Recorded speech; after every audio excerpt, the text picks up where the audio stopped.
essa aula está manuscrita, eu ainda não digitei. Então, é a parte de funções contínuas, parte 2, que é a segunda aula, tá? Licença, E, professor. Só mais uma opa, dúvida sobre a prova. É porque o senhor postou a resolução, mas não tem a resolução da 5. sim, eu fiz de propósito, sabe? Porque a 5 era a única questão que você tinha que raciocinar um pouquinho mais, já que as outras eram quase assim, do ponto de vista, né, da experiência dos cursos de análise, as outras 4 eram mais ou menos assim, pronto atendimento, né? Você olha e vai escrevendo. Então, o exercício 5 não é essencial, eu iria resolver numa aula aí, para quem está interessado, tá? Sobretudo para você, então, tá certo? Pode deixar que eu faço o exercício, mas eu não coloquei lá, porque a folha tinha acabado, eu não queria começar uma terceira página lá. Ah, tranquilo, professor. Legal.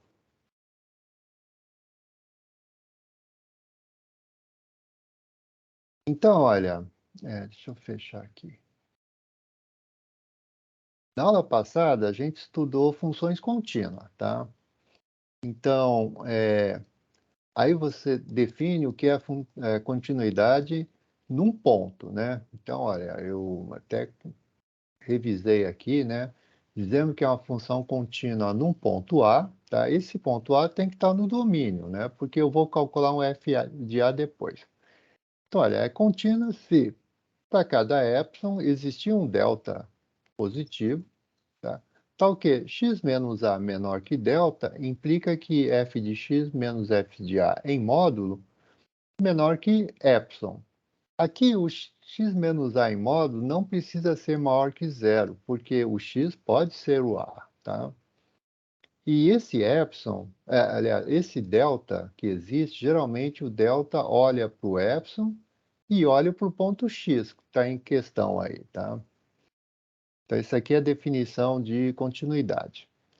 E uma função é contínua no seu domínio todo, se for contínua em todos os pontos do domínio. Então, coisa que a gente sabia do cálculo também.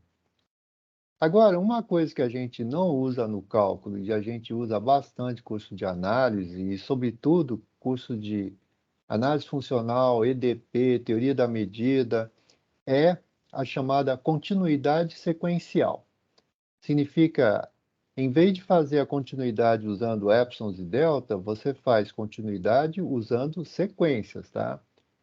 E isso não é muito geral. Isso aí serve para quem já ouviu falar, serve para espaços métricos, que é o nosso caso, né? Já que o chamado módulo define a distância do ponto até o zero, ou com o módulo você também vê a distância de ponto x até y. Por isso, o módulo chama-se métrica, tá? Por medir distâncias.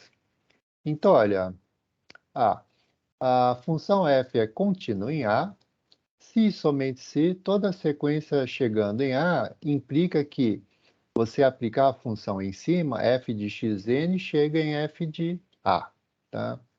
Então, todas as duas formas, né, tanto A quanto B, diz que a função é contínua no ponto A, tá? Então, dizer que é contínua no ponto A usando epsilons e delta é a mesma coisa que dizer assim, seja xn uma sequência que converge para A, então f de xn tem que convergir para f de A, tá? Então, são duas maneiras de ver continuidade. Isso aqui a gente provou na aula passada. E na aula passada também a gente provou o seguinte: se o domínio da função for um intervalo, então a sua imagem também é intervalo. Ou seja, uma função contínua leva intervalos em intervalos, tá? Então, isso aí, já que na reta os únicos conexos são intervalos, então a função f leva conexos em conexos. Outra coisa é, se o domínio da função for um compacto, tá? Então, a imagem da função por esse domínio aqui também é compacta. Em outras palavras, a função contínua leva compacta em compacto, tá? Outra coisa, se o domínio é compacto, quer dizer, fechado e limitado, então a minha função f assume um ponto de x, né, como sendo o maior valor e assume também o menor valor em algum ponto do domínio, tá? Então isso nem sempre é verdade, mas se for fechado e limitado, ele tem máximos e mínimos, é isso que a gente diz, tá? Legal, isso aqui a gente viu na aula passada. E na aula de hoje, basicamente eu quero introduzir a ideia de continuidade uniforme, tá? Gente, deixa eu só repetir. Então, a gente demonstrou, fez, mas o que ficou assim na nossa mente? A nossa mente é assim, uma função contínua, né, de números reais tem a seguinte propriedade, tá? Leva compactos em compacto, transforma ou leva intervalos em intervalo, transforma ou leva, deixa eu ver aqui mais, conexos em conexos, tá? Então, essas são as propriedades de funções contínuas que a gente vai querer estender para espaços mais gerais, né? Que no futuro vocês vão fazer um curso chamado Topologia e vocês vão ver que essas propriedades se repetem. Legal. Continuidade uniforme é super importante porque a uniformidade nos garante alguma coisa legal a mais aqui, tá? Primeira coisa, vamos analisar aqui um desenho, tá? Olha, eu fiz um gráfico qualquer aqui, tá? E eu peguei um ponto A e um ponto B, tá? Eu vou analisar então a continuidade no ponto A e no ponto B. Mas você percebeu que essa função com esse gráfico aqui, né? Ela é contínua. Então não tá tudo tranquilo, mas eu quero analisar um outro aspecto. Outro aspecto é o seguinte: no ponto A, tá? Aí eu pego o f de A que está aqui em cima, dado epsilon aqui, né? Epsilon vizinhança, tá?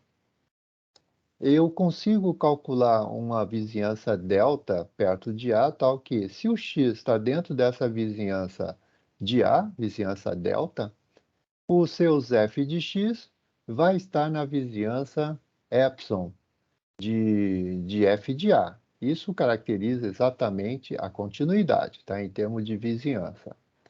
Mas se você pegar um ponto B, tá? A mesma epsilon vizinhança, tá? Do mesmo tamanho, tá? Uma vizinhança em torno de f de B com raio epsilon, você vai perceber que a possibilidade dos pontos X, né, perto de B cair, tá, o seu f de x cair dentro dessa vizinhança FB é muito maior.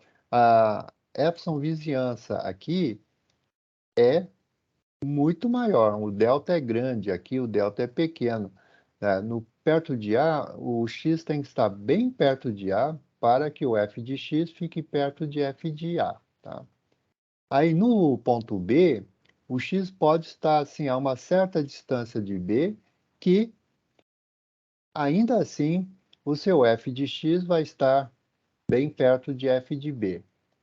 Então você percebeu que o epsilon, quando você dá um epsilon, o delta que a gente mostra que existe vai depender do ponto A, tá certo? Então, o delta depende do ponto da continuidade e depende do epsilon. Mas, deixa eu fazer a conclusão aqui. Conclusão. Na definição de continuidade no ponto A, dado epsilon, existe um delta, então esse delta, na verdade, depende do ponto A e do epsilon, tá?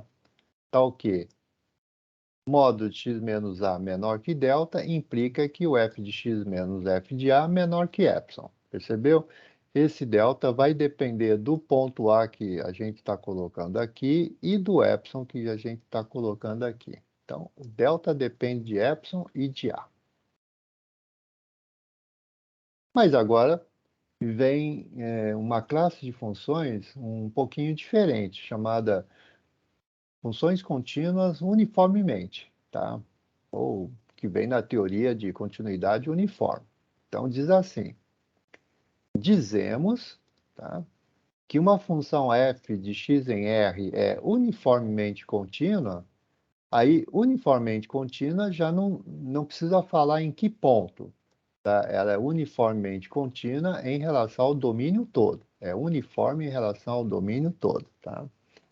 Então, é uniformemente contínua se acontecer o seguinte: dado epsilon positivo, existe um delta positivo, tal que sempre que x menos y é menor que delta, né, em módulo, então o f de x menos f de y é menor que epsilon, para qualquer que seja x e y dentro do meu domínio.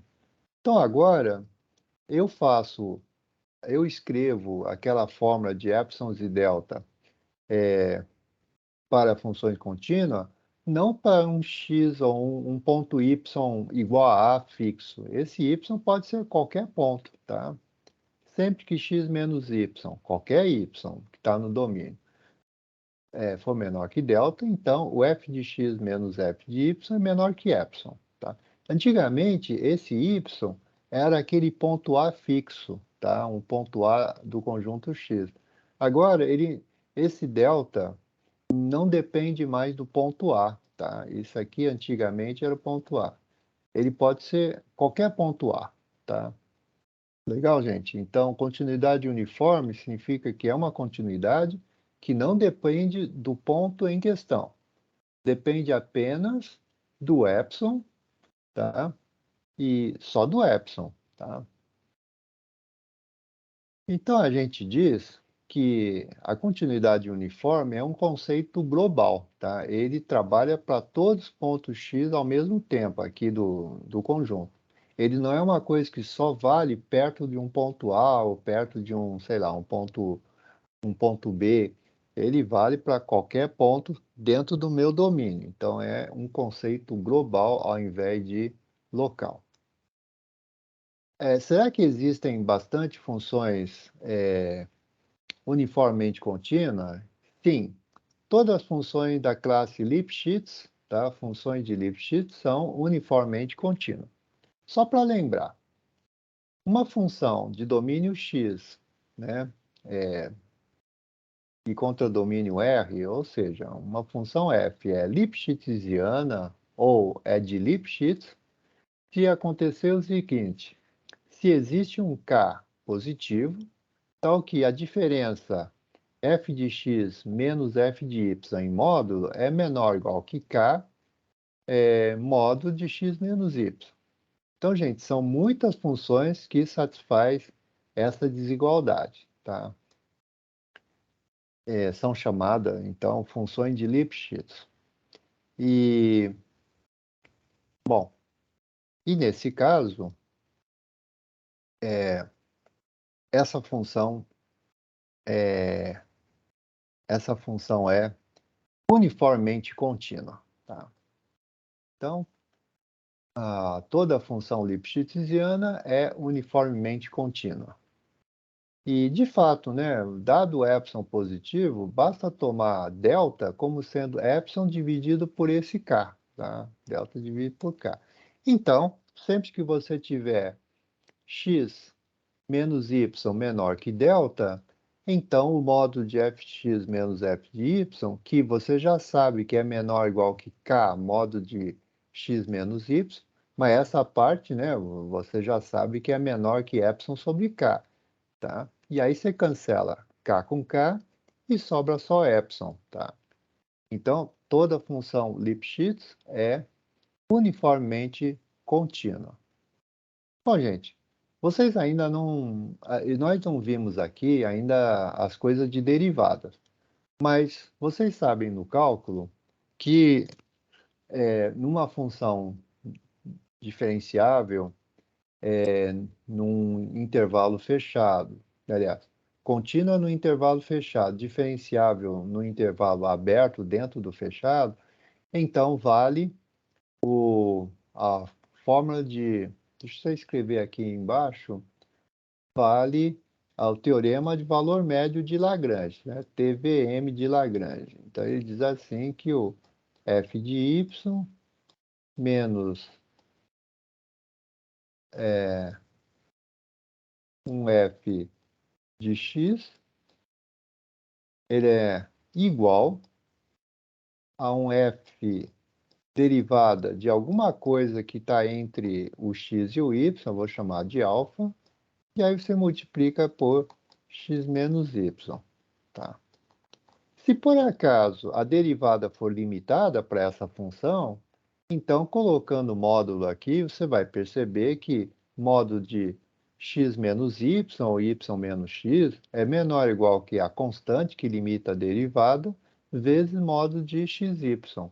Ou seja, toda função definida no intervalo que tem derivada limitada é Lipschitz e, portanto, é uniformemente contínua. Tá? Então, é um classe de exemplos bem grande.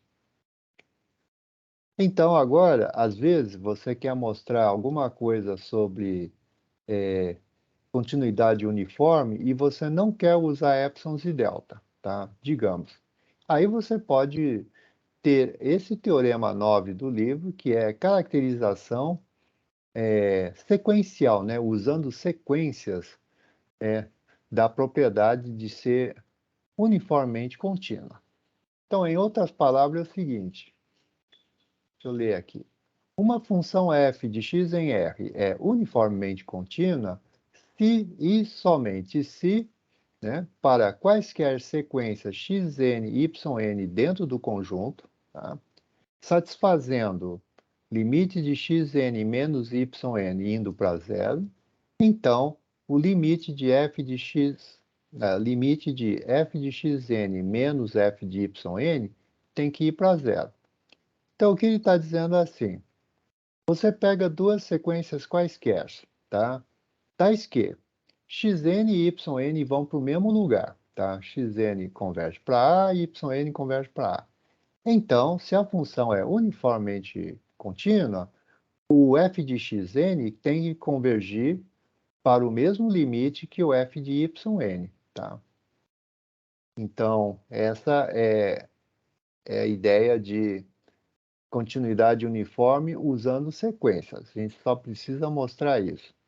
Então, para demonstrar, eu tenho ida e volta aqui, tá? Eu vou fazer só a ida. Suponha que você sabe que a f é uniformemente contínua. Então, só para lembrar, para cada epsilon existe um delta, tal que módulo de xy menor que delta implica que o módulo de fx menos f de y menor que epsilon. Legal, eu repeti aqui pela terceira vez o que é continuidade uniforme. Então, agora eu vou pegar duas sequências, xn e yn dentro de x, tá? Que convergem para o mesmo ponto.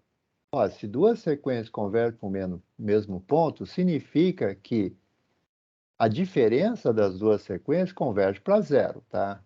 Então, tá escrito limite de xn menos yn vai para zero, tá? Bom, agora,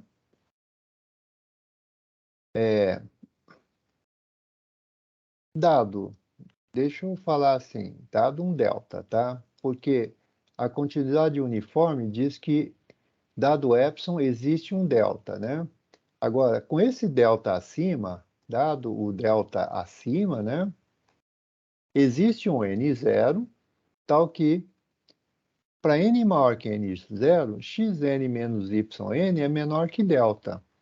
Por quê? Porque xn menos yn vai para zero, tá? Então, em particular, é menor que delta. Então, é a definição da convergência da sequência diferença, xn menos yn. Olha, mas se xn menos yn é menor que delta, tá? Olha para cá. Essa coisa é menor que delta. O que a continuidade uniforme diz? Que a diferença das f também será, então, menor que alguma coisa, que no caso será menor que o epsilon. Então, olha, a diferença do f de xn menos, né, f de yn em modo é menor que epsilon. E é justamente o que o teorema está afirmando, tá? E aí tem a recíproca, tá? E a recíproca eu deixo como um exercício que eu vou acabar fazendo numa aula de exercício aí, tá? Então, continuidade uniforme, você pode testar sem mencionar epsilons e deltas, só usando limites, tá? Você pega duas sequências que vai para o mesmo ponto, e aí você mostra que a f dessas sequências também converge para o mesmo ponto, tá? Converge para o mesmo valor.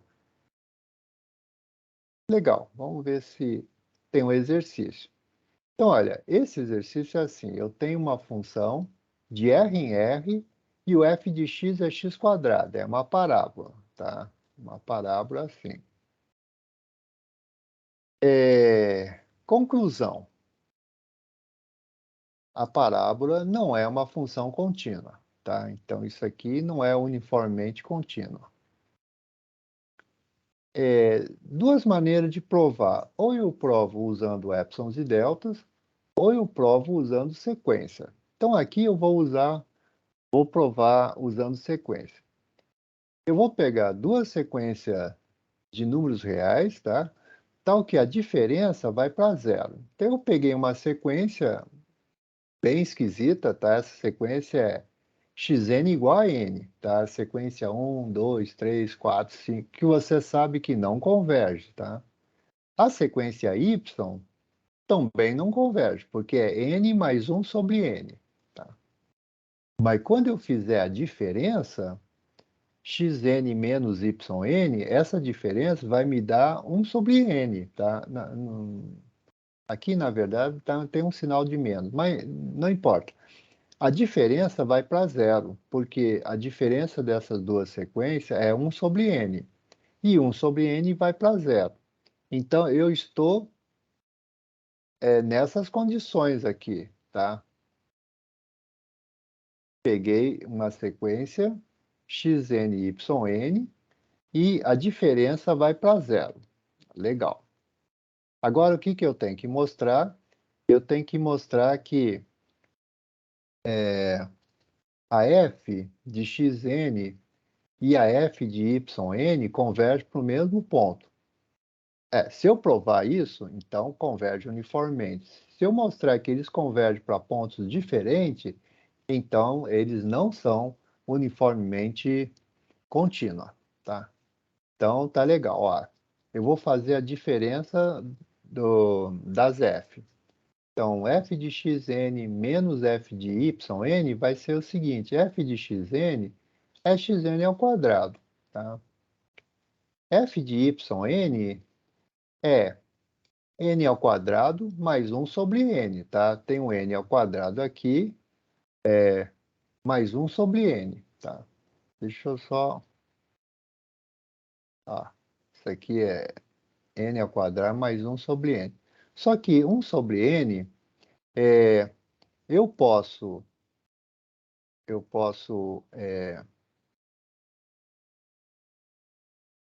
perdão, o f é a parábola, é x ao quadrado, tá?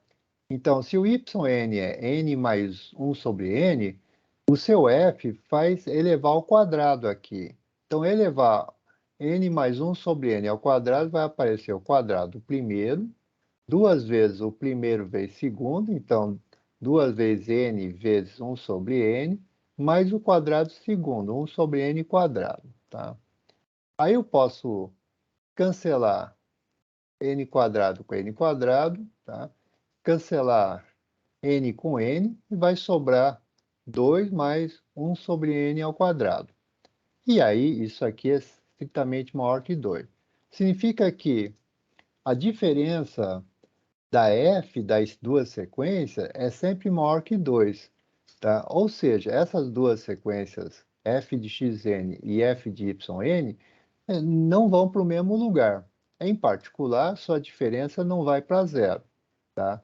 Contrariando a caracterização de funções uniformemente contínuas, porque para ser uniformemente contínua, eu teria que ter garantido isso, ó, limite de f de xn menos f de yn é zero. E aqui eu estou dizendo que a diferença dos limites aqui é maior que 2, ele não é zero, tá? Tá aqui embaixo. Maior que 2, e então não é zero. Portanto, f não é uniformemente contínua, tá? Legal. Então, uma coisa super importante que vai ter muitas aplicações em outras áreas de matemática é assim. Muitas vezes eu preciso de continuidade uniforme, tá? Então, tem um teorema que diz assim, olha, a sua função f pode ser assim uma função que não seja grande coisa, tá? Não precisa ser assim Lipschitz, nada disso. Basta ser uma função contínua comum. Mas se o domínio for compacto, toda função contínua comum é, na verdade, uniformemente contínua, tá? Então, funções contínuas, funções ordinárias, tá? Contínuas em cima de um compacto se transforma em uniformemente contínua. Então, em cima de um compacto, as funções contínuas ganham propriedades assim, né, imediatamente, tá? Então, continuidade uniforme sobre compacto. Então, demonstração. Claro, suponha que x é compacto agora, tá? E se x é compacto, a gente sabe que qualquer que seja a sequência dentro da... Eu vou usar a sequência de novo. Qualquer que seja uma sequência dentro do meu compacto, sempre existe uma subsequência que converge para dentro do compacto. Gente, se vocês não lembram disso, não precisa, você só precisa sentir isso. Por quê? Compacto é fechado e limitado.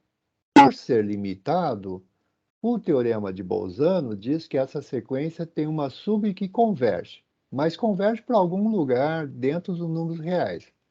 Mas pelo fato de ser fechado, já que ele converge, o ponto limite é um ponto de aderência do conjunto. Mas o compacto é fechado, ele contém todos os seus pontos aderentes.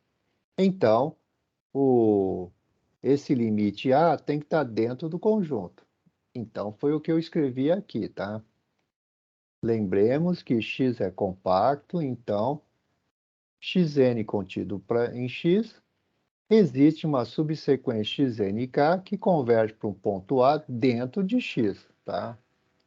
Então, agora, eu vou supor, por absurdo, que o teorema é falso, ou seja, que não é uniformemente contínua a minha função.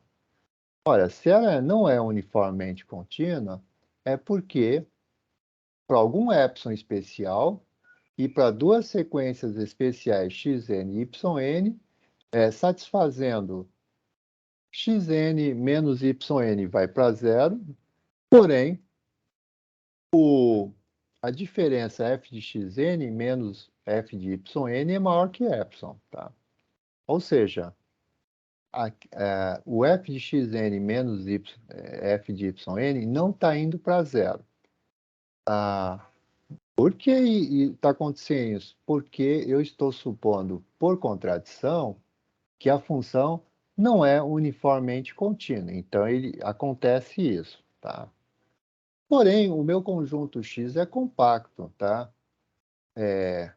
Logo, olhando para o xn, tá? Olhando para a sequência xn, a gente tem que a xn possui uma subsequência que converge para um ponto A dentro do conjunto, tá?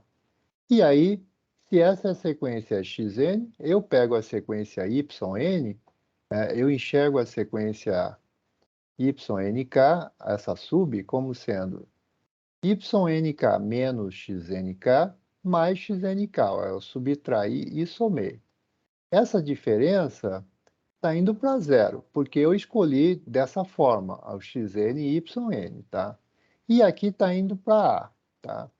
E, portanto, o YN tem que ir para A também, tá? Olha, se XN vai para A e o YN vai para A, tá? Aí, a teoria diz que da continuidade da função, né, a função contínua leva sequência convergente em sequência convergente. Então, fxnk tende para f de A e o fyNK tende para f de A também. Portanto, a diferença vai para zero, tá? Não é uma contradição. Eu acabei de dizer que a diferença é maior que um epsilon, tá? Um certo epsilon fixo.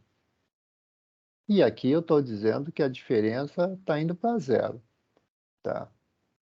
Uma contradição, tá? Portanto, a minha função f, obrigatoriamente, tem que ser uniformemente contínua, tá? Bom, gente, então, basicamente, essas são as principais, né, propriedades das funções contínuas definido sobre os números reais, tá? Então, gente, eu vou fazer eu vou descompartilhar, mas antes eu quero repetir de novo, tá? O que acontece de especial com funções contínuas? Uma função contínua leva sequência convergente, xn tende para A, em sequência convergente, ou seja, f de xn tende para f de A. Função contínua leva sequência convergente em sequência convergente. Tá? Funções contínuas leva intervalos em intervalos. Uma função contínua leva compactos em compacto. Tá? Uma função contínua sobre um compacto tem máximos e mínimos. Tá? E depois, na aula passada, a gente também provou o teorema do valor intermediário. Né? Uma função contínua que sai do negativo e vai para o positivo tem que passar pelo zero. Tá? Então, são propriedades interessantes. Uniforme. Agora, depois nós falamos de continuidade uniforme para dizer que existem funções que, dado epsilon, você consegue um delta, né, para a definição da continuidade, de forma que esse delta não depende de um ponto específico. Esse delta serve para qualquer ponto A dentro do conjunto X. Então, essas funções são chamadas funções uniformemente contínuas. E o que tem de especial para funções uniformemente contínuas? Tá? Então, aqui tem o teoremão aqui.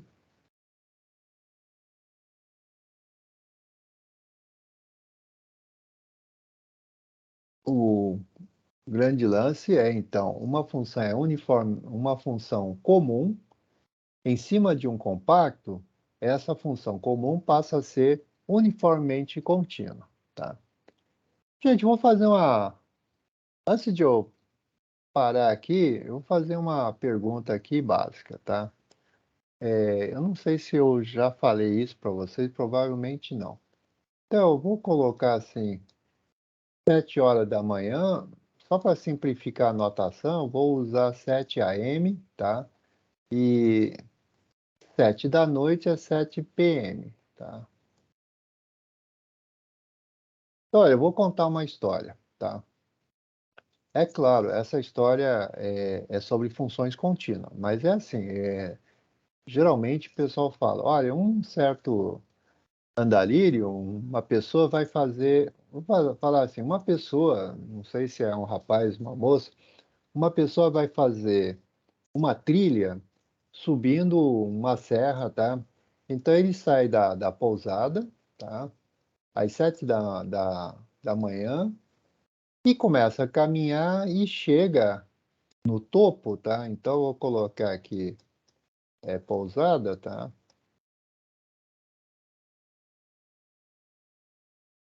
E chega no topo da sua trilha, né? Eu vou colocar topo às 7 da noite, tá? E aí pronto, vai descarregar a mochila, vai comer, dormir, não importa, tá? Vai dar uma descansada. Aí, na manhã seguinte, às 7 da manhã, a pessoa, né, começa a descer a serra, né, fazer o caminho de volta, descer a serra e vai chegar até a pousada, tá? Então, no outro dia, né? No outro dia começa às 7 a.m. de manhã e vai chegar às 7 da noite na pousada, tá? Então, um dia subiu, outro dia desceu. Pronto. Aí a pergunta é, prove, né? Já estou afirmando, prove que existe, que essa pessoa vai passar num certo local, vamos falar assim, uma cantina aqui, tá? Tem uma cantina no meio do caminho, tá? Existe uma cantina no meio do caminho que a pessoa vai passar pela cantina exatamente a uma certa hora e na volta ele passa na cantina exatamente na mesma hora. É possível essa possibilidade, tá? Prove que existe um lugar especial que, por sinal, vai ser uma cantina, tá? Onde na subida a pessoa parou, por exemplo, a 13 horas, foi lá e tomou um café. E na volta, tá? Curiosamente, vai passar pelo mesmo ponto às 13 horas e vai tomar um café, por exemplo, tá? Porque existe um lugar que a pessoa vai passar na mesma hora, né? Vai passar na subida e na descida exatamente na mesma hora, tá? Naquele ponto. E, gente, vocês entenderam a minha pergunta? É Sim, que eu entendi. Eu tentaria provar que ele passou no meio. não, não, ele não passou no meio. Por quê? Porque ele pode estar andando, aí viu ele ou ela, tá? Viu assim uma flor bonita, parou, cheirou, tirou foto, fez selfie e depois foi andando. Então, essa caminhada só diz que começa às 7 e termina às 7 da noite, tá? Essa trilha. Mas pode dar uma paradinha no meio, pode andar mais rápido, mais lento. A velocidade não é constante, tá? E na volta também. Pode dar uma paradinha, pode contemplar a paisagem, tá? Analisar o ecossistema, mas não importa qual é a velocidade, como sobe, não importa como desce, em algum ponto da caminhada vai acontecer isso. Na subida passou numa certa hora e na descida passou naquele lugar na mesma hora, tá? Só para deixar um pouquinho mais interessante, a gente diz que existe uma cantina onde a pessoa vai tomar um café na ida e tomar um café na volta exatamente na mesma hora.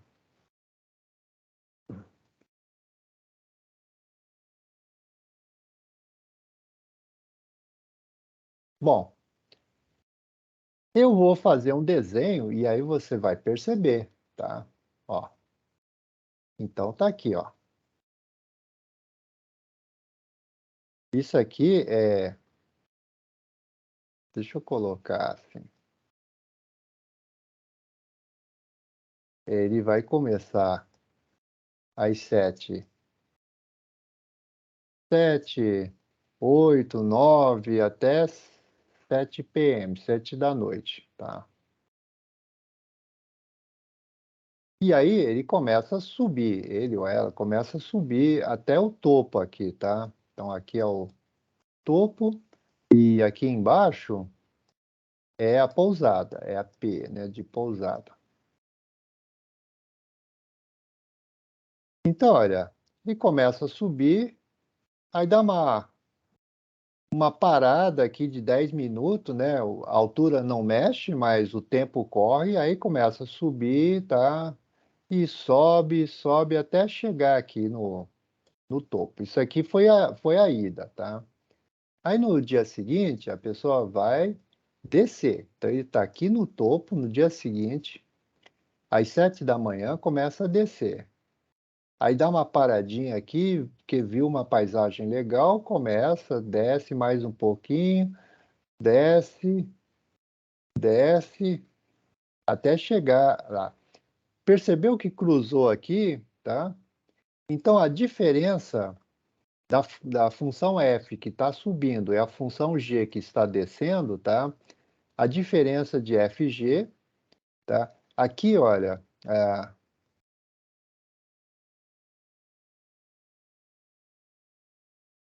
não é mais, é menos. Eu vou pegar a diferença aqui. A diferença de fg às 7 da manhã, tá? Às 7 AM, a diferença, a F está embaixo, o G está em cima, né? Então, a diferença é negativa. A diferença de F menos G às 7 da noite, 7 PM, é assim, a F está em cima, G está embaixo. Então, quando eu fizer a diferença, ele é maior que zero. Percebe que diferença de funções contínua é contínua. Então, justamente aqui, nesse ponto aqui,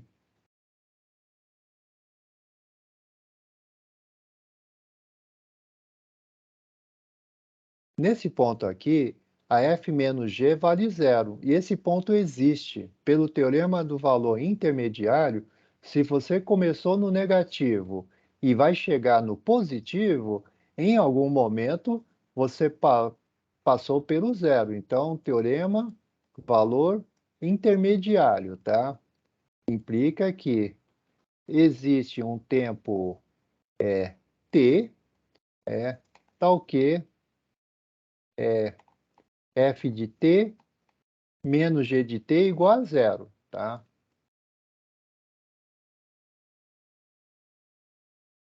Então, esse ponto aqui chama t, dado pelo teorema valor intermediário, tá?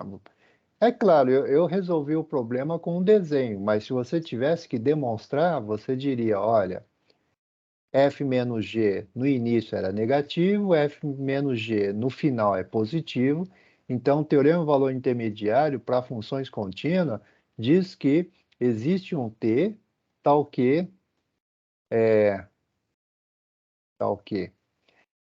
f de t menos g de t é zero, tá?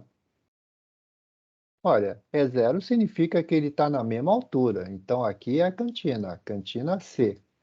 Tá? Então, tem uma cantina colocada aqui e a pessoa na subida, não importa se ele descansou antes, etc., mas ele fez a subida assim, passou na cantina no tempo T. E na descida é a mesma coisa. Passou nessa altura da caminhada, que é justamente a cantina, no tempo T. Legal, gente. Vocês perceberam esse exercício com forma de passatempo? Eu achei bem legal. Realmente, passatempo. É, esse está no formato passatempo. Existe um formato, a mesma questão, mais difícil, que é mostrar que existem pontos antipodais em cima de uma esfera, tá? É um teorema matemático que Ave é Maria, se exatamente... aparecer um antipodal da prova escrito, eu já não sei nem o que é, professor. Não, mas geralmente a gente explica antes. Não, mas estou brincando, não vou colocar nenhum antipodal na prova, tá? Mas existe esse tipo de exercício que eu vou colocar numa lista. Bom, gente, então na aula que vem eu vou fazer exercício e agora eu vou gastar 10, 15 minutos para comentar a prova, só para você ter uma ideia de se você quer fazer revisão de prova, etc. Tá bom, gente? Eu vou desfazer aqui o meu compartilhamento.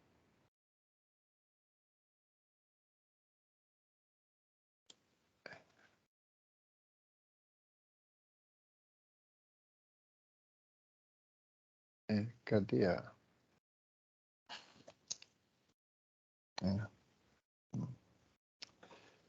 Deixa eu abrir o arquivo.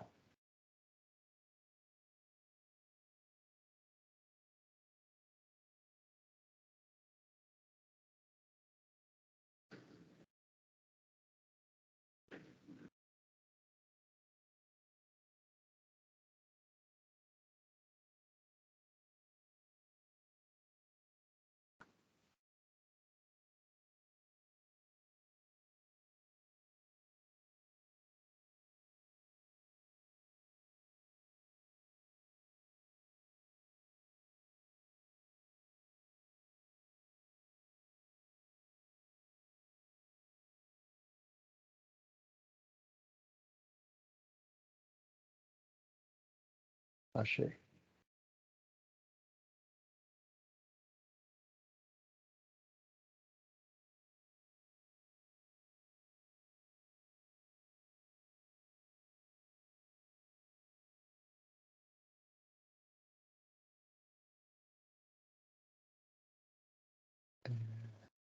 Desktop.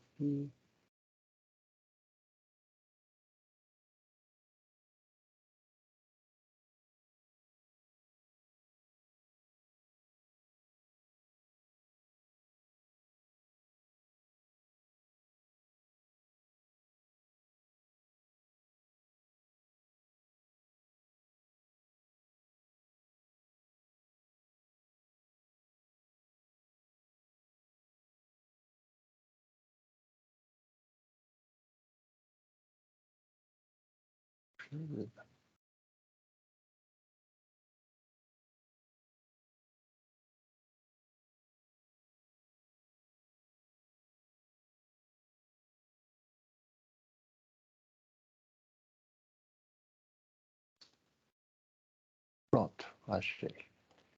Vou compartilhar uma tela aqui. Compartilhar. Pronto.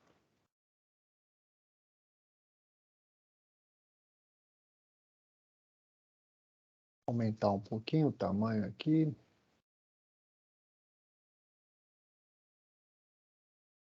Bom, gente, então, a primeira questão era assim, desses que tem sup ínfimo, esse daqui é um dos mais simples porque é apenas uma transação, tá? Então é assim, ó, eu tenho um conjunto A limitado, tá? Se A é limitado, então tem cota superior, cota inferior, tem supremo e ínfimo, tá? E aí eu defino um novo conjunto, tá? Que é uma transação. Tá? Eu pego todos os pontos de A e somo com B. Então, esse conjunto é chamado B mais A. É formado por B mais X, onde o X pertence a A. Mas esse B pode ser qualquer coisa, tá? Pode ser 1000, pode ser menos 500, é um número real qualquer, tá? Também não tem sinal estabelecido, não tem nada, é só um número, tá?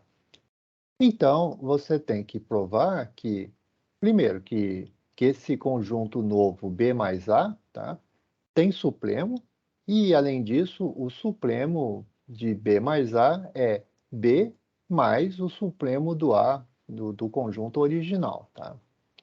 Então, a primeira coisa que a gente tem que mostrar é que esse supremo existe. Para mostrar que existe, basta mostrar que o conjunto B mais A é limitado superiormente. Então, A, B mais A é limitado superiormente. Por quê? Porque você pega um elemento qualquer, vai ser um B mais X, é menor ou igual que B mais sup de A, tá? Porque o X está em A e todo mundo que está em A é menor que o sup de A, tá? Isso vale para qualquer X de A. E aí eu provei, então, que para todo mundo do conjunto B mais A, esses elementos B mais X é menor ou igual que B mais supremo de A. O que eu preciso mostrar é que esse cara aqui é a menor cota inferior, a superior. Então, tem duas maneiras de fazer. Ou você prova que é a menor cota superior, tá? Dizendo que se eu diminuir um pouquinho essa coisa, ele deixa de ser cota superior. Ou então eu uso uma caracterização de cota superior usando deltas, epsons, tá? Então, todo jeito você vai identificar o seguinte, eu vou usar a tal, vamos supor, eu a escrevi usando o epson. Então, dado o epson, como A possui supremo, a gente sabe que o supremo de A menos epson não é mais cota superior. Por quê? Porque o supremo de A é a menor cota superior. Se você diminuir um epsonzinho, ele deixa de ser cota superior. Isso quer dizer que existe um x0 dentro de A, tal que x0 é maior que sup de A menos epson. Olha, mas se você sabe isso, é só somar B dos dois lados. Então, B mais x0 é maior que B mais sup de A menos epson. Ou seja, esse B mais sup de A menos qualquer coisinha deixa de ser cota superior. Tá? Então, isso caracteriza que B mais sup de A é o supremo. Tá? Por que é o supremo mesmo? Porque ele é cota superior e se você diminui um pouquinho, ele deixa de ser cota superior. Então, ou seja, ele é o menor cota superior, tá? Esse número. Tá bom. Aí item 2. Item 2, questão 2 é para provar que o limite preserva a desigualdade, ou seja, xn menor que yn.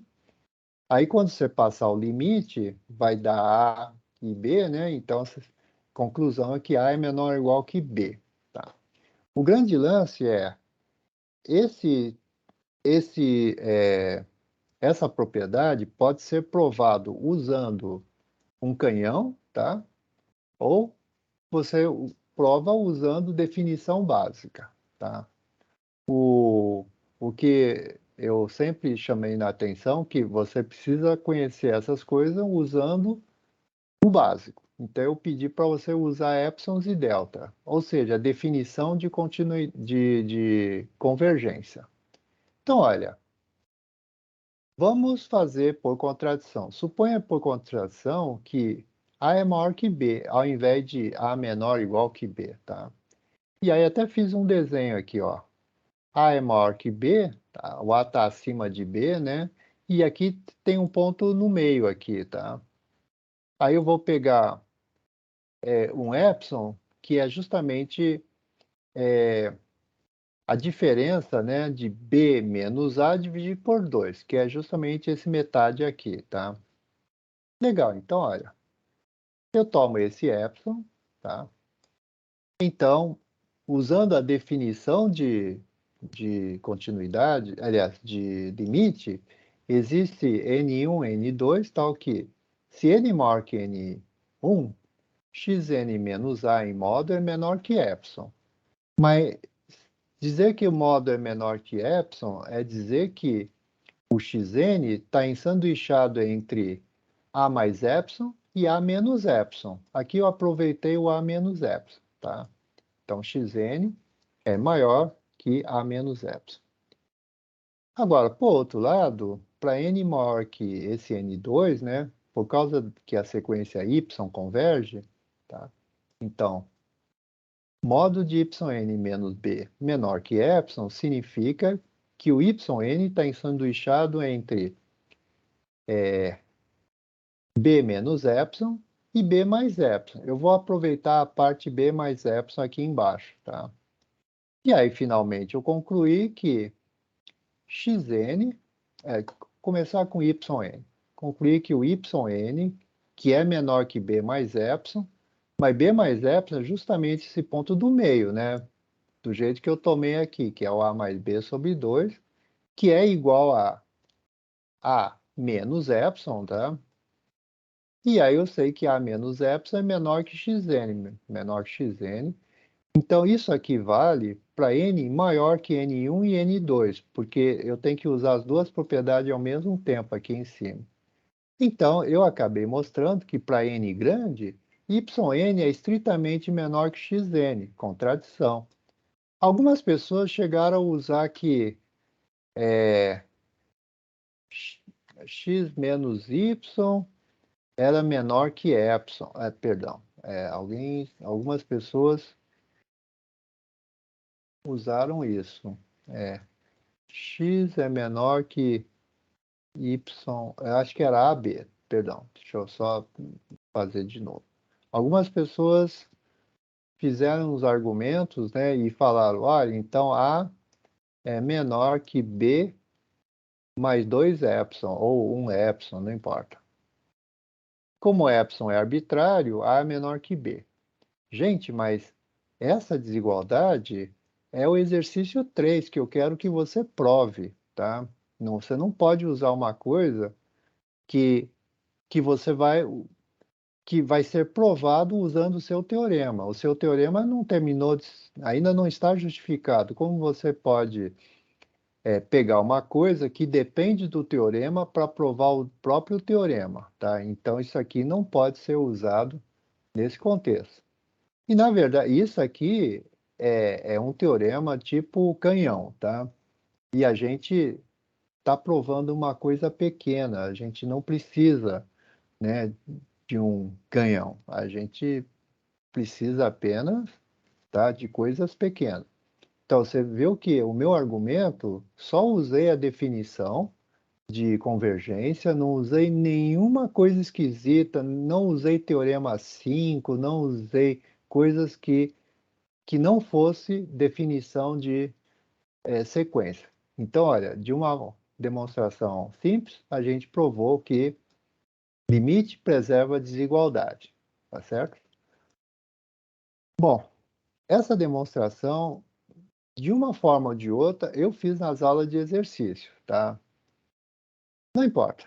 Vamos para a questão 3. A questão 3 é mostrar isso. Se x modo de x menos y é menor que 1 sobre n, então x igual a y.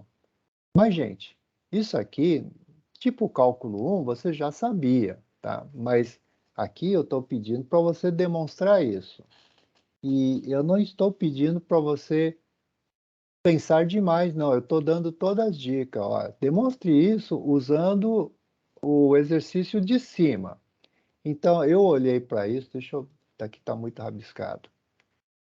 Eu olhei para a sequência de cima, eu tenho que olhar o exercício de cima, eu tenho que olhar duas sequências. Então, eu olhei, estou vendo aqui xn menor que yn. Esse cara é o xn, esse cara aqui é o yn. Xn menor que yn, o limite preserva a desigualdade. Então, essa sequência xn igual modo x menos y é uma constante. Olha, sequência constante, o seu limite é a constante, tá? Então, xn converge para constante. A yn, a sequência é 1 sobre n, ela converge para zero. Então, olhando o exercício de cima, eu sei que o limite de xn é isso daqui, o limite de yn é zero, portanto, módulo de x menos y é menor ou igual que zero. Portanto, x igual a y. Eu até escrevi demais aqui, tá? Não precisava nem escrever tudo isso. Basta você olhar aqui. O primeiro é xn e o segundo é yn. Aí, por que eu tive que pensar em xn e yn? Porque o exercício está te dando a dica. Ele está dizendo, olha, dá uma olhada no exercício de cima e vê se você consegue aplicar aqui. Você aplica na hora, né? Você percebe na hora que é o que você quer aqui, tá? E pronto, você provou uma propriedade básica que a gente está sempre usando, tá? em particular, você muitas vezes usa assim, ó, x menos y menor que epsilon, para qualquer epsilon positivo, seria 1 sobre n, então x igual a y, tá? Então são coisas que a gente usa e a gente sabe, né, que isso está correto. Gente, agora essa sequência, essa série diz assim, eu tenho uma série convergente com termos positivos. Então, gente, primeira coisa, se eu tenho uma fração positiva, tá, de números positivos, aumentar o denominador, a fração diminui. Ó. Aqui era a n dividido por 1.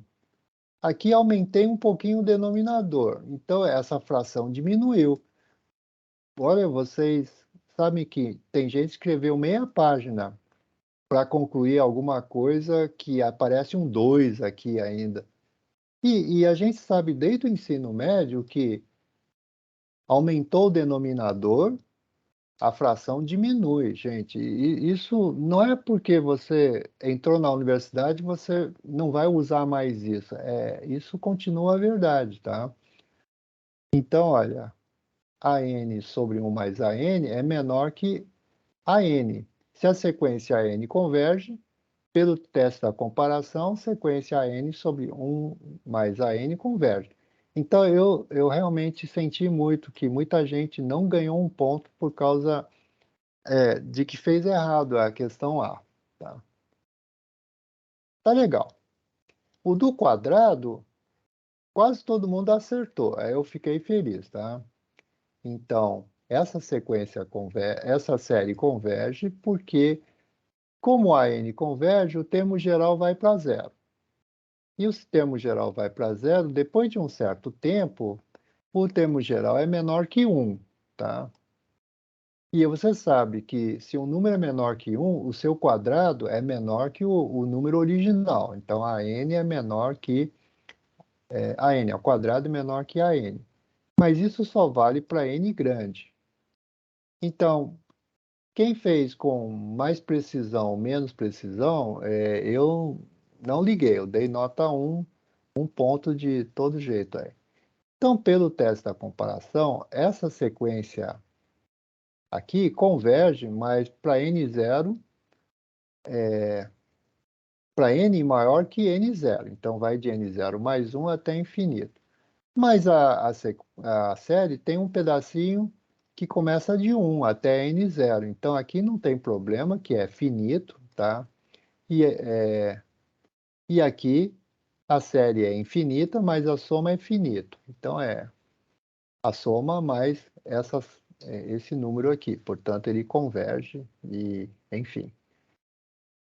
É claro, gente, depois que você tem a solução, você explica a prova em 5 minutos, tá? Mas na hora você tem que pensar um pouco, etc. Aí eu queria fazer mais 2 comentários. Algumas pessoas fizeram essa primeira parte do exercício 2, mas assim, tem uma hora que tem um erro de notação, tá? Que fizeram um B vezes C, que não tem nada, e provavelmente era B menos C, talvez tivesse algum sentido. E aí a outra prova é igual e começa e coloca B.C do mesmo jeito, sabe? Claro, gente, eu não fico chateado.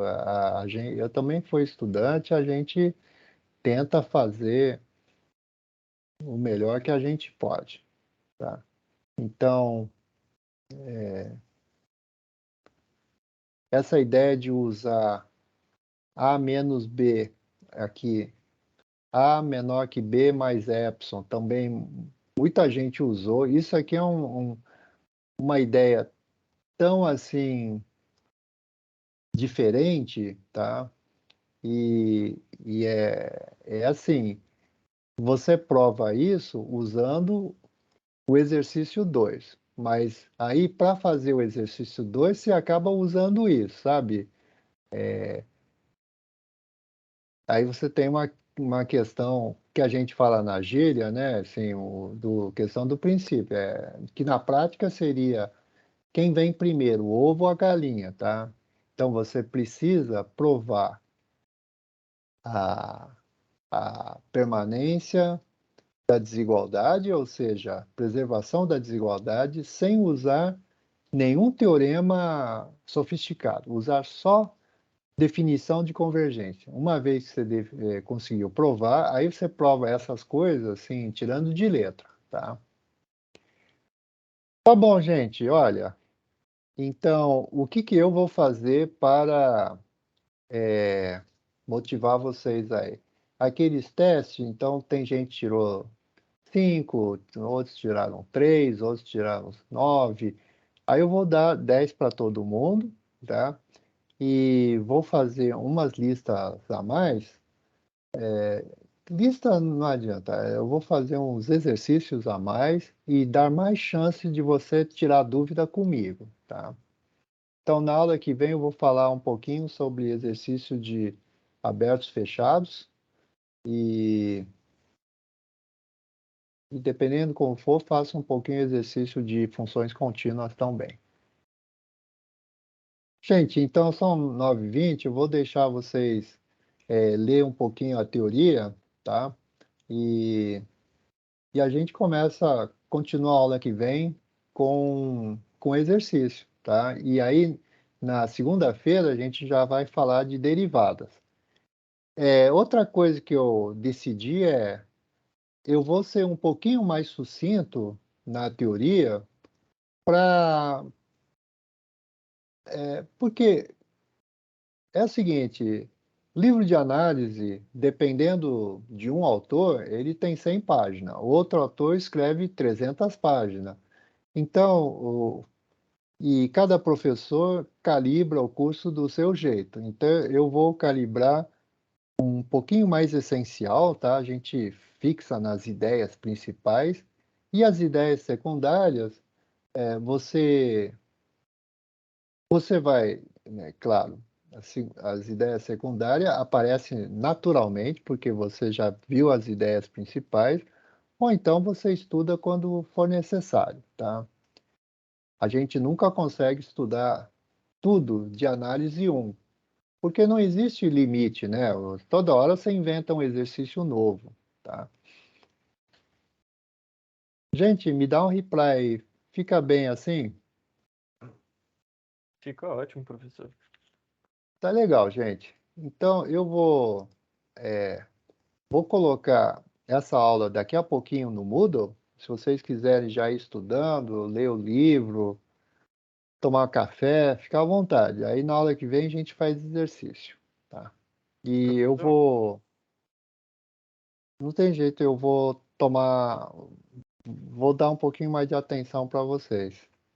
Gente, bom dia aí para todos, Bom professor, dia, tá? professor.